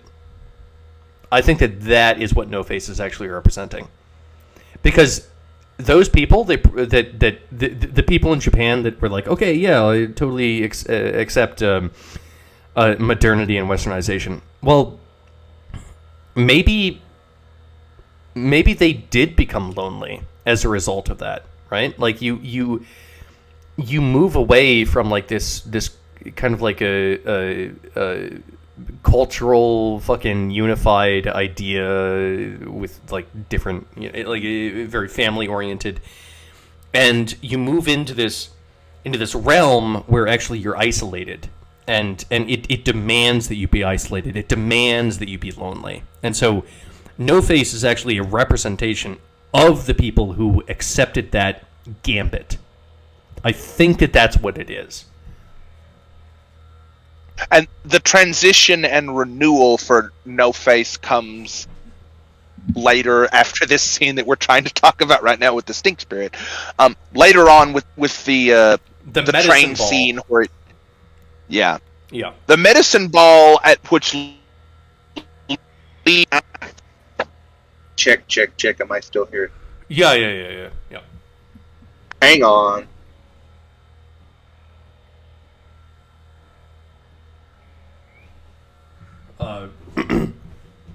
Yeah, the medicine ball originally came from the water spirit that they thought was a stink spirit, and presented a medicine ball to the main character, Chichiro, and she gave half of the medicine ball to No Face and half of the medicine ball to Haku, and it was able to help both of them. That's something we got to get into before we get into No Face more in depth. She originally gets the medicine ball from the stink spirit / the water spirit, and if you remember where the process of purifying the water spirit in the bath, she needs to get like the best of the best herbal medicine bath wash to cleanse the spirit in initially, which No Face kind of like, that's why he came up, he kind of like transitions into that. It's like, hey, this is the proper medicine for this transitional period in time. It's like how the modernization and mechanization of Japan post World War II was benevolent and necessary at that junction in history.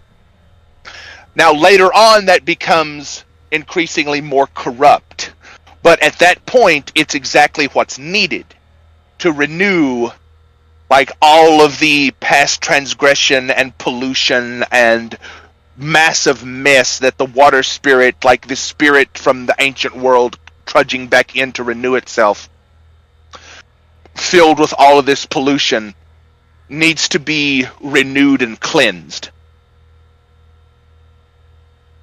Like Japan itself needed to be renewed and cleansed post World War II. Okay. Yeah.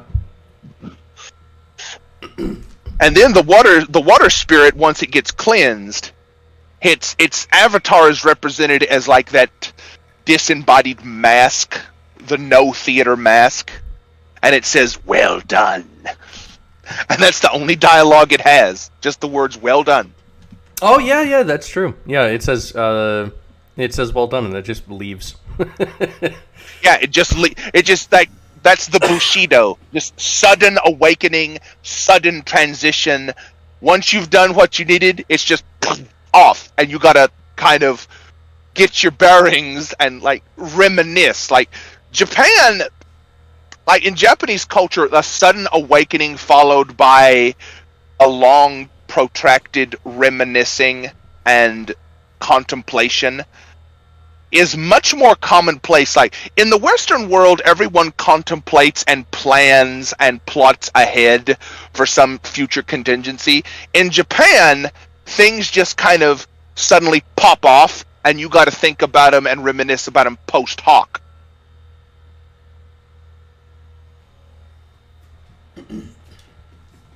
Okay, all right. So,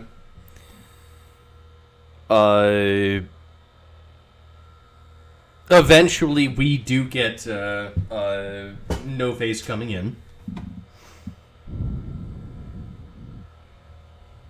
And No Face is like, hey, No Face initially realizes because after the water spirit gives Sin/Chihiro the medicine ball, it also drops several pieces of gold.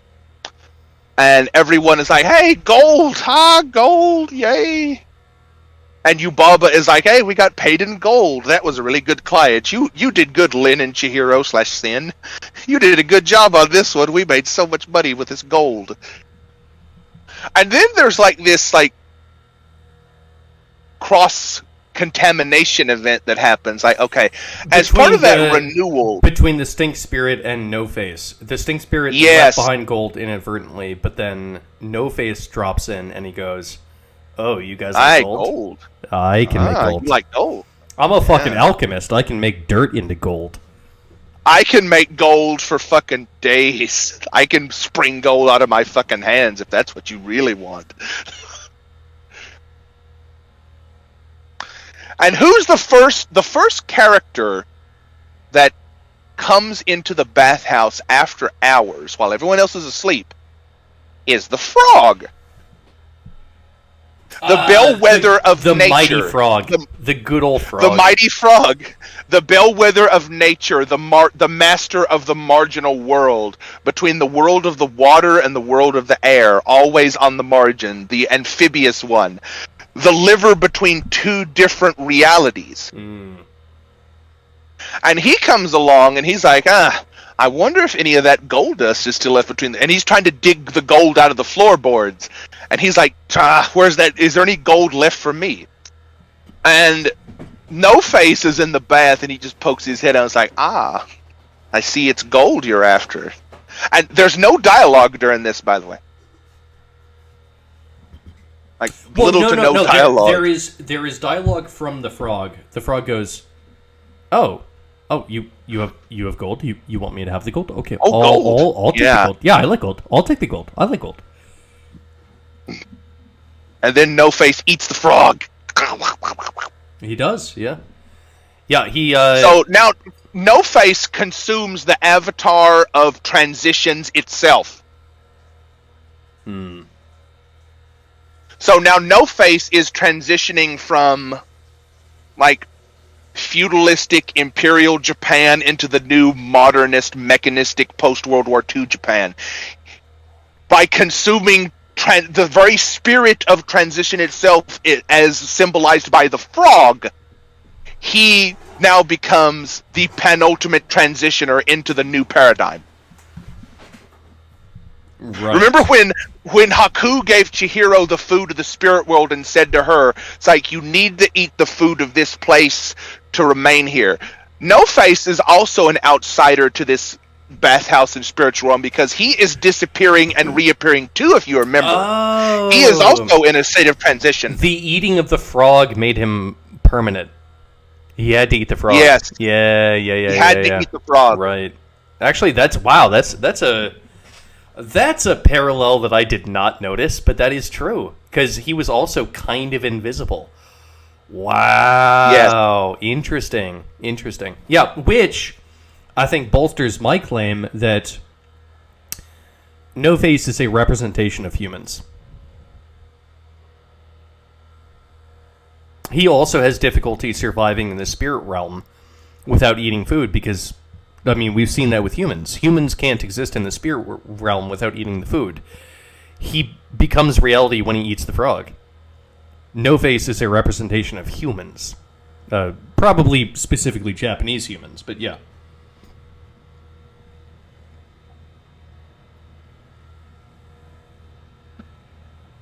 I think that's not an incorrect interpretation, but I think No Face is much more... He's more elemental than merely humans. He's like an aspect of the zeitgeist of Japan exemplified, which includes humans, but he himself is not. Because No Face is wearing a the mask. Yeah, the no yeah, okay, theater mask. hold on. This entire movie is about culture and about like tradition and the past and various aspects of culture, whatever. Which and the mask. Masks are an important part of this. what is more elemental to the existence of culture and the existence of tradition and the existence of history and the existence of spirits and the existence of worshipping of spirits than the human element? What is more elemental to that? No, it's clearly like humans are elemental to all of these things existing in the first place, and he is a representation of said humans. I think, my guess. Yeah, like I said, you're not wrong about that, but I was just adding to that. I wasn't disagreeing with you. Oh, okay. Yeah, I got you. Yeah. So, insofar as No Face is a representative of humans, he's like a very base and primordial and essential representation of the humans that you're alluding to. Okay. Yeah. I think that like, he's a masked shadow figure.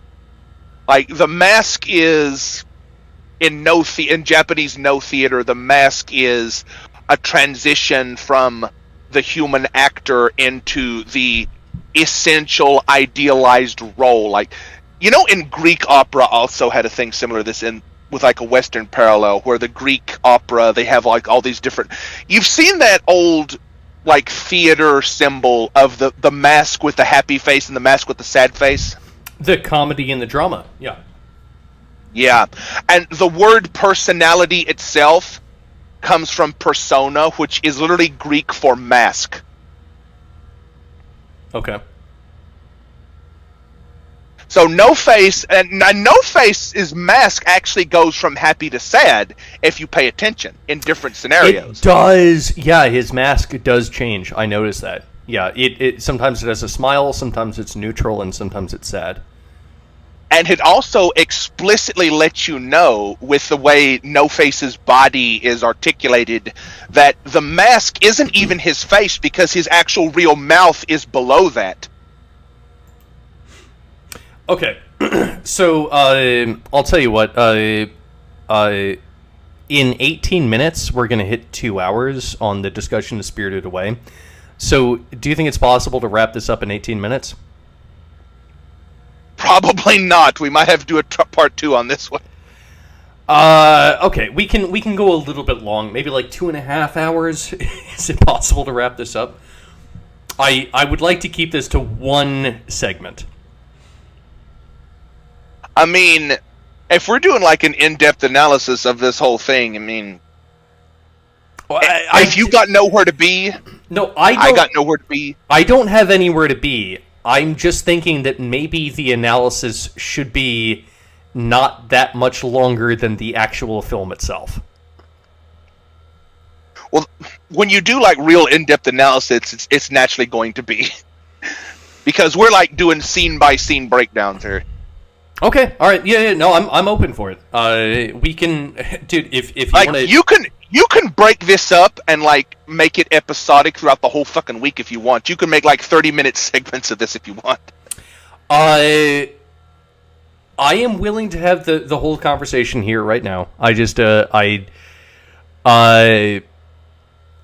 I didn't expect for it to be this long, but I think that we're having an interesting conversation, and I'm willing. My fucking right brain, my allegory.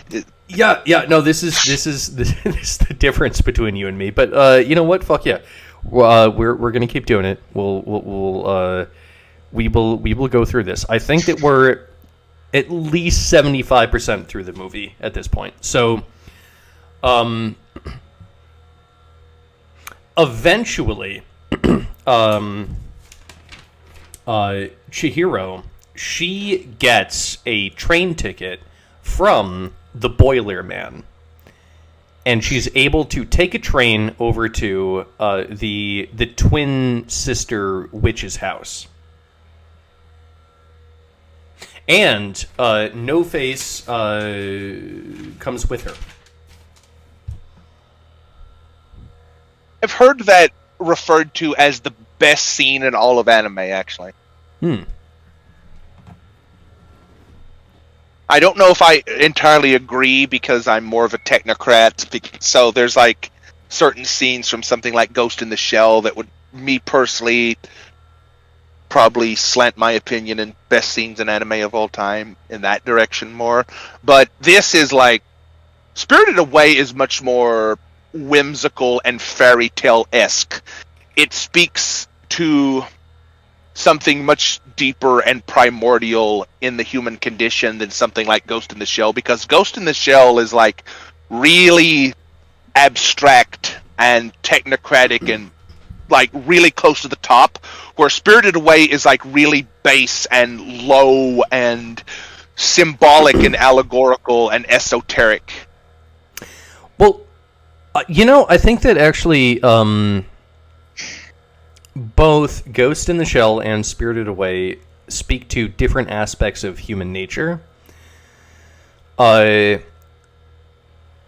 Spirited Away talks about how modernity has maybe separated us from our ancient traditions and past, whereas Ghost in the Shell looks at how modernity can create a new kind of world and the implications of that. So they're both dealing with modernity, but in kind of opposite directions. I think that's a very apt analysis. Yeah. But we definitely got to get back into Spirited Away, which is what we're trying to talk about right now. So, okay. Before the train ticket scene, there's actually another scene with Haku, the dragon, if you remember. Yes. The water spirit. Yeah, the water spirit. Well, that's not explicitly known. We don't know that yet. We don't know that yet. But this is all spoilers, so whatever. Yeah. So the scene before that is where Haku in dragon form is flying around. Oh, and he's attacked by the paper the little paper monsters. The Shikigame spirits. Hmm. And the Shikigame in that particular scene is like, if you remember, Zenbaba actually shows up there shortly after that.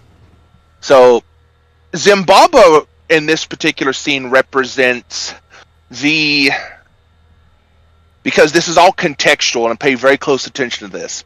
The scene where the dragon is flying and is suddenly attacked by all like the little flying Shikigame paper spirits, that's representative of Japan's ancient culture and tradition starting to clash and conflict with modernity in a very violent and bloody way.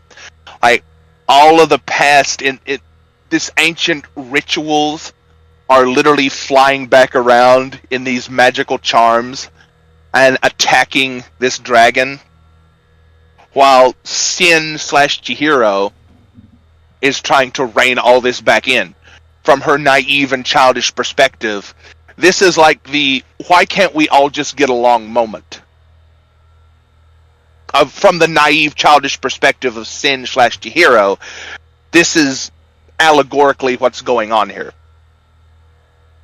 And Zenbaba actually is able to graft onto, after Sin/Chihiro finally saves Haku and he flies into the room and she tries to shut the door and the spirits are getting in and chopping her up like, fuck, damn paper, get out of here.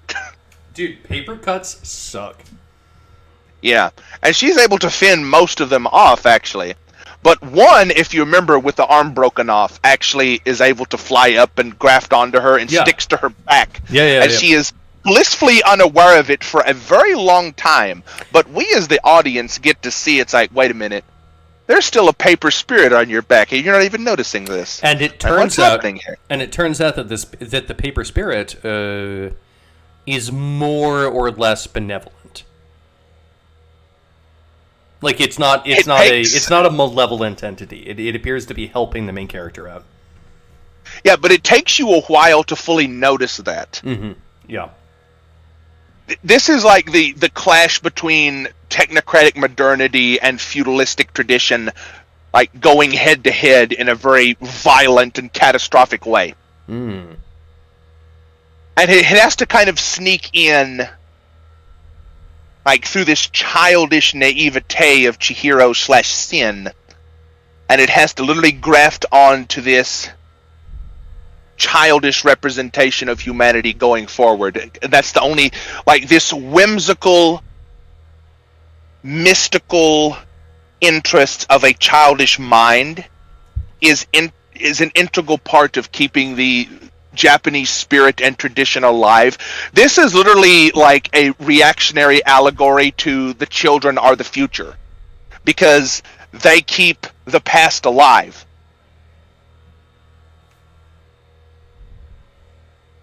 Yeah.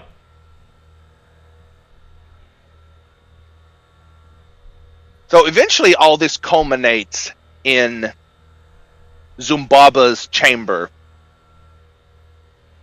And Haku the dragon is sitting there. And Chihiro/Sin is like, I gotta save him somehow. I simply have to do it. And the frickin' baby and the three-headed pagoda guys are all coming back, and they're like, right. The crow thing becomes a little gnat, and the baby becomes a rat, and then the three-headed thing becomes the replacement baby. a baby. That actually the Umbaba, she doesn't even recognize as not being the baby for like a while. Like she and an interesting bit there is that it had to be pointed out to her that her baby was a replacement, that it wasn't the original baby. And then once it was pointed out to her, she freaked out, but she didn't realize that beforehand. And I thought that was a really interesting bit. Like, why is it that she wouldn't immediately be able to tell that the baby was replaced by this three-headed weird thing? Because, like, the three-headed guys, which I didn't get into very much, those are an allegorical representation of ancestor worship. You know, in Native American traditions, they have the totem poles, where there's, like, heads upon heads upon heads upon heads. That's an allegorical representation of your family tree and your ancestry. The totem poles, yeah. Yeah. They're literally like the Japanese version of that, like heads stacked up on each other. So, when Zenbaba comes in, she transforms the crow, which is an avatar of foresight and planning, because Zumbaba is, like you said before, like the penultimate capitalist running the bathhouse, and the crow is like her apparatchiks, a symbolic representation of her apparatchiks and corporate tattletales that fly around the whole business, reporting everything back to her. So that gets kind of like dressed down and shrunken into this tiny frickin' gnat. And all of her frickin' foresight and power is shrunken in the face of this. And her baby gets turned into a mouse, like this little diminutive character. Which used to be like the center of her world is now reduced to something as squat and diminutive like a rodent. And the totems, the ancestor worship, the zealotry, is then transformed into an avatar of her baby that she is blissfully unaware of, like you just said. Because she's worshipping the ideal of motherhood without actually investing in the substance because she's too busy with the fucking business. Yeah, that makes sense. Yeah, and she doesn't even notice this. Like, Umbaba doesn't even notice. Like, what the fuck? I get that frickin' rat and gnat out of here, you son of a bitch. Yeah, fuck it.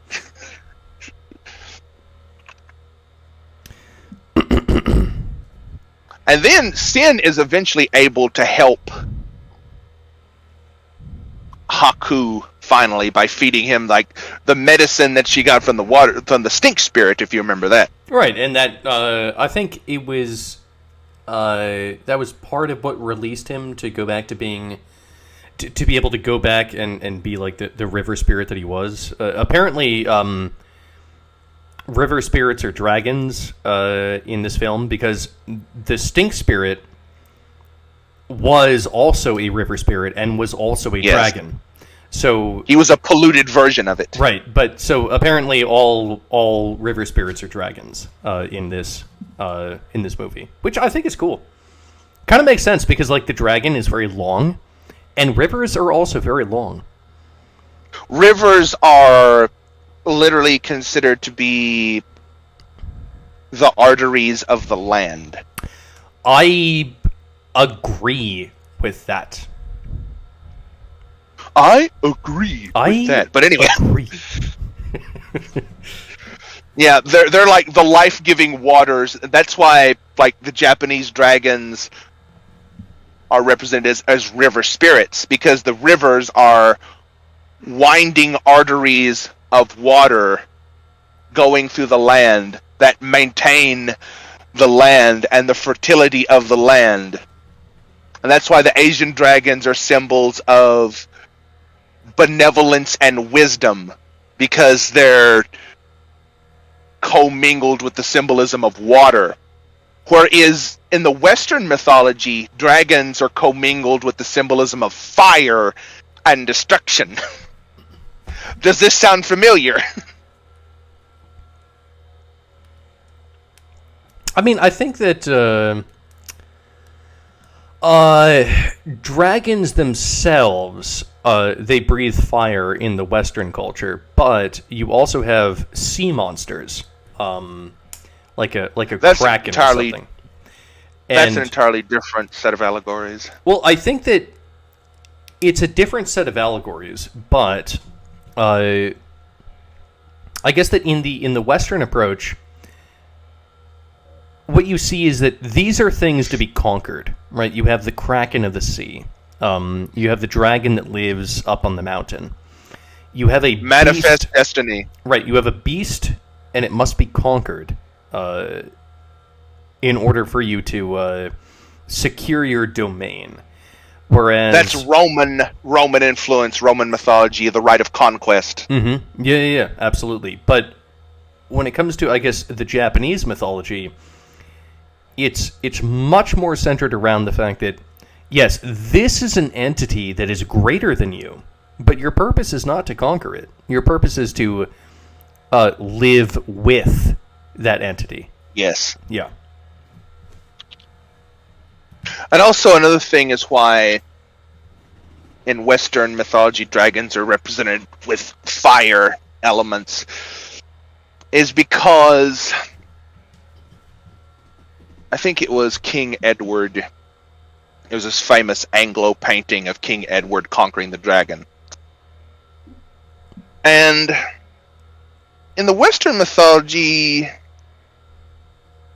this goes back to alchemy and elementalism in the Western sphere, which is tied with empiricism more so than in the Eastern sense.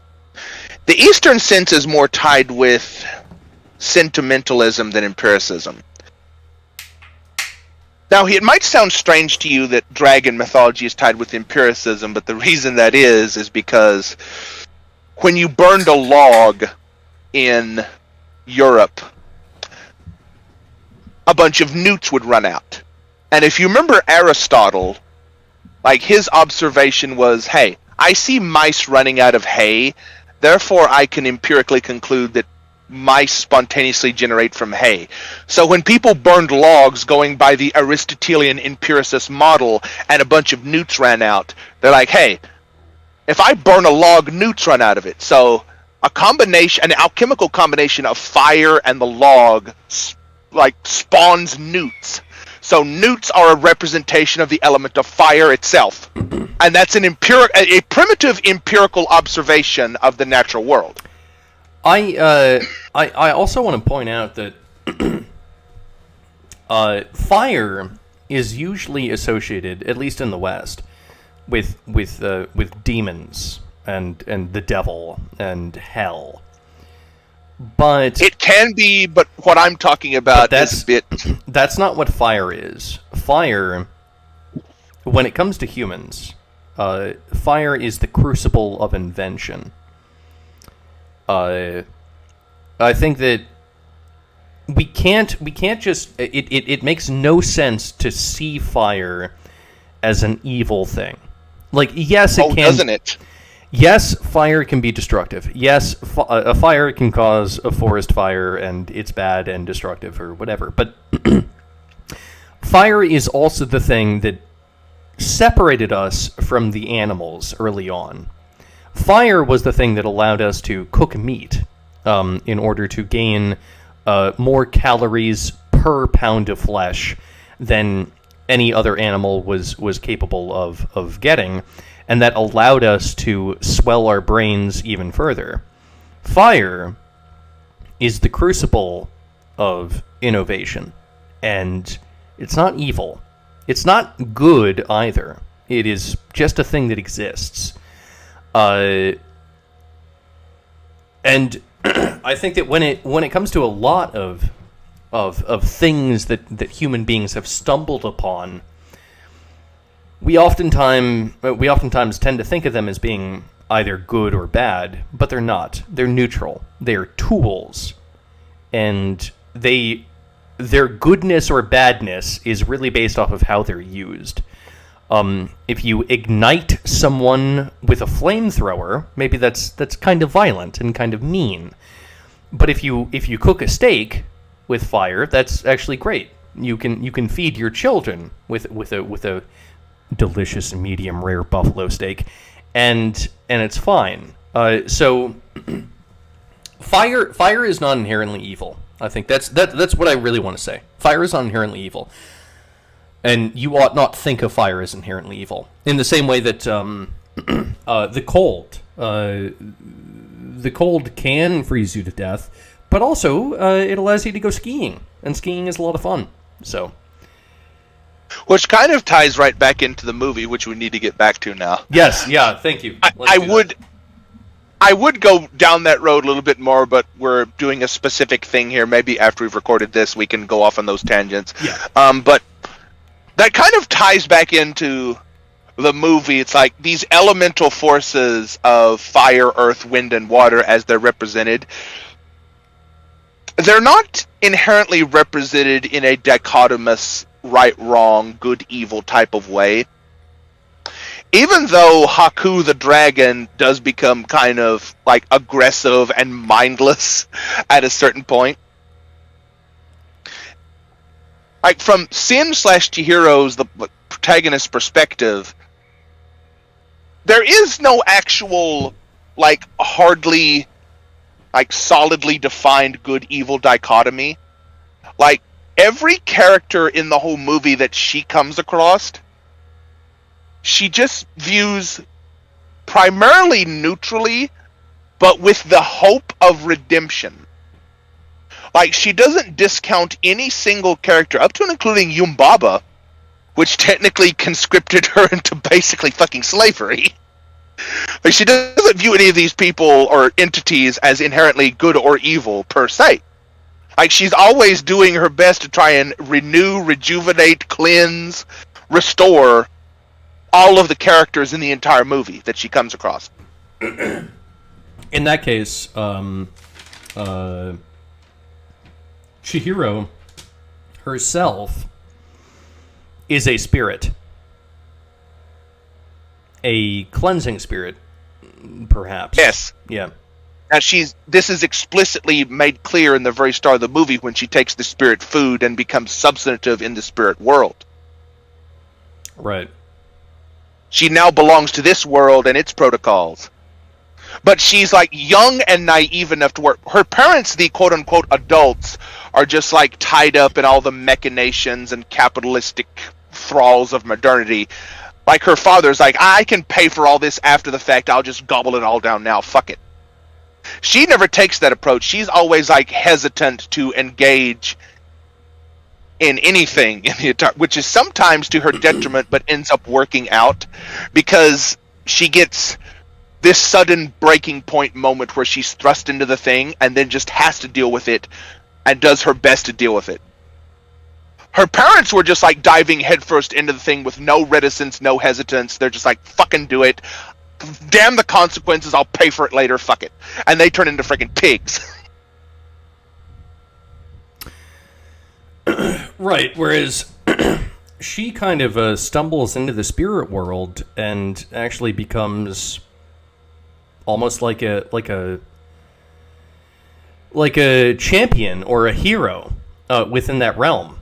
And it is the hero mythology. It is, yeah, and perhaps it is her being a child and her innocence and her lack of knowledge that allows her to be that sort of hero entity. Like the ignorance of being a child is actually what allows her to have a deeper understanding of the spirit world than even the spirits themselves have. Something like that.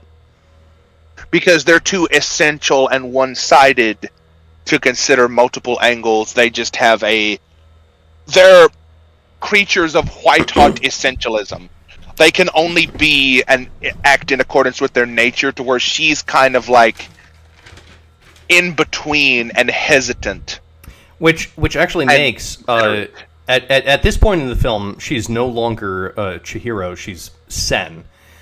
But yeah, she's been Sen since she first met Yumbaba and signed the contract, and Yumbaba stole her name. But Chihiro actually said he gave her back that card, if you remember, from her friend, right, which is the only other time in this movie this is brought up, and says, "Don't forget your real name. You'll need it to get out of here." Exactly. But ultimately, that makes Zen. That makes Zen sort of the Zen Buddhist in all of this. I don't think that's a coincidence. Ooh. Hey, all right. Let's go. She's like the embodiment of Wabi Sabi. Mm-hmm. She's like, she sees all, like... She doesn't even see. She experiences firsthand all the... because No Face literally turns into a monster that tries to fucking eat her. And even Haku, her friend, turns into a frickin' dragon that could kill her at any moment and acts very aggressive toward her in several instances. So she sees the best and worst in this pure white-hot essential form of every single character in the movie, up to and including her own parents, at all times. And she's like this constant in-between interpole between these two extreme black-white yin-yang dichotomies all around her. She ends up accepting all of them for what they are and never, ever casts judgment. Yes. During the entire film. She never really casts judgment. She goes, oh my god, my parents, they're eating food like pigs. But she never goes, oh... She says that I don't think we should do this. She doesn't criticize or chastise them. Right. She's just like, I don't think this is a good idea. It's like, even then, it's like a neutral presentation of her thoughts of the situation. Exactly. Yeah, exactly. So, actually, during the film, she's kind of the embodiment of Zen Buddhism. Just accept reality for what it is. Like, you are a human, and you will react to reality as a human, but ultimately, casting judgment on things makes no sense. There's a... Yeah. There's an element there. I can see it. Man, fuck. Basically, if you're familiar with the 10 ox-herding pictures of Zen, this entire movie goes through all 10 pictures. Mm. And she literally returns as like an enlightened Zen Buddhist at the very end of the movie. And at the end of the movie, she's indistinguishable from just a normal kid. Well, at the end of the movie, they all just the parents notice that like the car has like a whole bunch of like overgrowth on it, as though the car has been there for weeks. The parents don't think anything of that, but what that actually tells you is that the whole film happened. It wasn't just an imagination of the child. The fact that the fact that the plants have grown over the car, that tells you, okay, this really did happen. The parents are unwilling to accept that happened. Maybe they don't even remember it. They were turned into pigs. But this is a thing that happened. It did happen to Chihiro. And at the end of it, she has grown, and at this point, shit, man. I mean, she's ready to take on life. She no longer probably cares about her friends from Tokyo or wherever they were moving from. She's probably like, yo, wherever I move to, I'm gonna be good. Like, I'm gonna be good wherever we move to because, like, I've learned a lot and it's fine. And at that point, but before we get there, okay, yeah. Before we get there, we have to, like, where the fuck were we? This is going to be a nightmare to edit, by the way. I'm not editing this at all. This is going up straight. Okay. Fuck it. So, she's with Haku, the Dwaggy. And they both literally fall into an abyss during that scene where Zenbaba transforms the baby into the rat and the bird into the gnat, and the pagoda heads into the quote-unquote baby of Zumbaba before she realizes it. Then they literally fall down the abyss all the way to the boiler room where Kamaji is there and he has the freaking train tickets like you were alluding to before, and Lin is also there.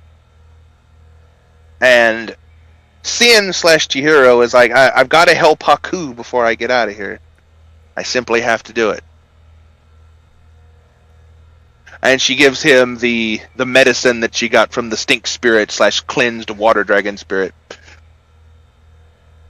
which is also like a weird bit of elementalism where like treats like the poison from the first. And this is like a very Asian concept, like poison for blood, blood for poison. And